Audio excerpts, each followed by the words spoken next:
بسم الله الرحمن الرحيم. السلام عليكم ورحمه الله وبركاته. مشاهدينا المحترمين على اليوتيوب، بنحركم لايك وشير ونشترك في القناه عشان يوصلكم كل جديد، ونصلي على النبي في الكومنتات عشان كلنا والثواب.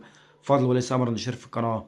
بعد اذن حضراتكم، نادي الزمالك يتعادل مع اوتوهو.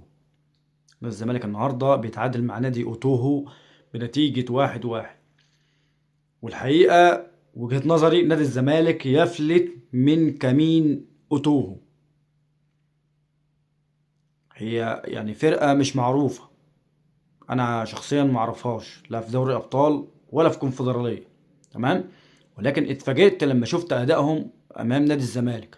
على فكره في مشكله واضحه جدا في دفاع نادي الزمالك، ومش عارف ليه محمد صبحي لعب النهارده، ما اعرفش. انت عندك المهدي سليمان، يعني انقذك الماتشات اللي فاتت، انقذك، عمل اداء بطولي الماتشات اللي فاتت. فانت تلعب النهارده بمحمد صبحي، دي بصراحه مش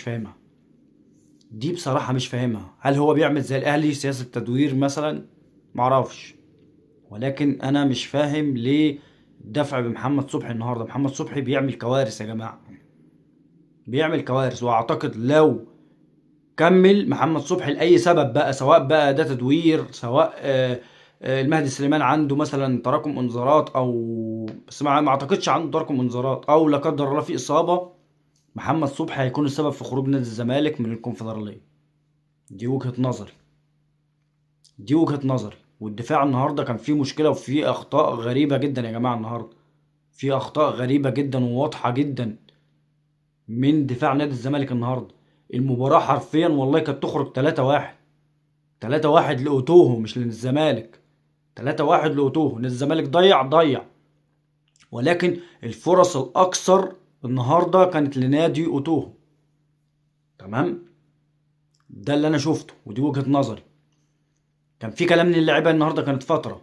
بصوا يا جماعه، انا مش هفتي في الموضوع ده لان انا مش شيخ، ولكن هي في النهايه لعبه. لو في رخصه بالكلام ده، فالمفروض ان انت تصوم الايام دي بعد رمضان. ولكن هي في النهايه لعبه يا جماعه. معلش، احنا حاربنا في، هو دي مش حرب، دي كوره. معلش، احنا في حرب اكتوبر، يعني الجنود كانت صايمه. فانت ليه ما تصومش النهارده؟ هي في النهايه مباراه كره قدم. فما تجيبوهاش بقى من حته ان ده شغل ومش عارف ايه. فانا عشان ما افتيش في الموضوع ده، ولكن انا شايف وجهة نظري ما كانش المفروض ان اللعيبه تفطر النهارده. انا امبارح كنت عمال اشدد واقول مباراة صعبة، على امل اللعيبه تكون صايمة النهارده، تكون صايمة. ولكن انا مش هفتي واكتر في الموضوع ده. ان شاء الله